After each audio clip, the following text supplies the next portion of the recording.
Kitetze la Milchama, Paracha. Quand on sort en guerre, quand tu sortiras en guerre, et que tu auras des captifs, et que tu verras une belle captive, la Torah te dit, elle te sera permise, mais à certaines conditions. Il faut attendre 30 jours, il faut qu'elle se laisse pousser les ongles, se raser la tête, etc., porter le deuil de ses parents, être toujours dans ta maison, et donc quand tu vas rentrer, tu vas tomber sur elle, tu vas sortir, tu vas tomber sur elle. La Torah veut que le feu, un petit peu de la découverte de cette belle captive qui se mettait, ces femmes-là, sur leur 31 pour séduire les vainqueurs, elle permet à l'homme, mais en lui disant pas tout de suite. C'est la puissance et l'intelligence de la Torah, hein, ce mode d'emploi de la vie, qui nous dit le Yetzer Hara, il faut le ruser. C'est permis, mais plus tard. On verra. C'est que disent Chazal, il dit si le Yetzer Hara il veut t'entraîner dans un endroit, ne lui dis pas j'irai pas et je veux pas et ça m'intéresse pas. Dis-lui d'accord peut-être, mais pour l'instant je vais étudier au Beth Midrash. Après, avec la puissance de la Torah de l'étude, on va se calmer. Et c'est ce qui se passe ici. Ça c'est le premier point. Mais ici, ce n'est pas ce dont je veux parler. Le principe est le suivant. Nous avons un deuxième sujet. Après ce chapitre d'une femme, d'une belle captive, nous avons le sujet d'un homme qui aurait deux femmes. Une qui est aimée, une qui est détestée.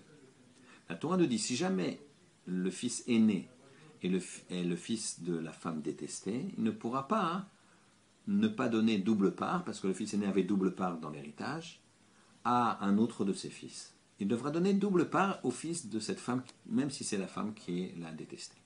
Deuxième chapitre. Troisième chapitre, c'est quand un homme et une femme, ils auront Ben Sorero Moré, un fils dévoyé et rebelle. Un fils dévoyé et rebelle, c'est un enfant qui, entre 13 ans et 13 ans et demi, se comporte de façon gloutonne.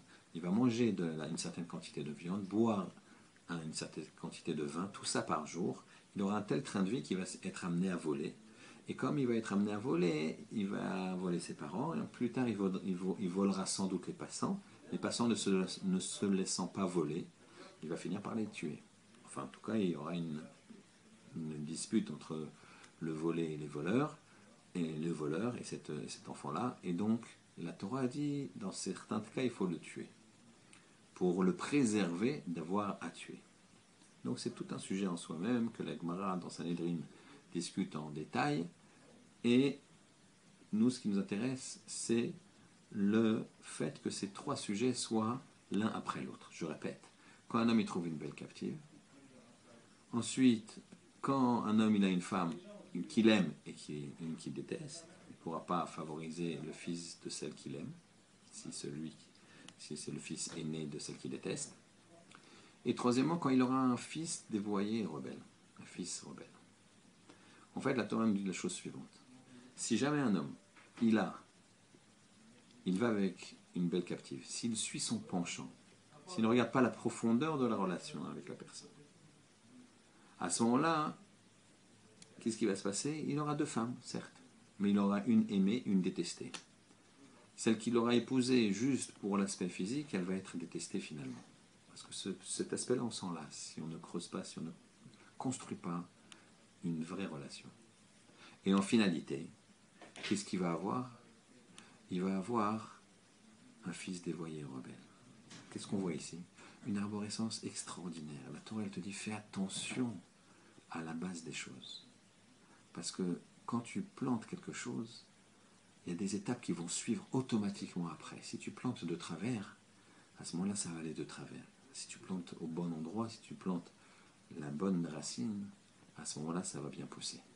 Qu'Hachem y fasse à ce Chodesh Elul, qu'on réfléchit bien aux conséquences de nos actes. Car au départ, ce n'est qu'une femme de bel aspect qu'on veut épouser, mais c'est pas ça qu'il faut.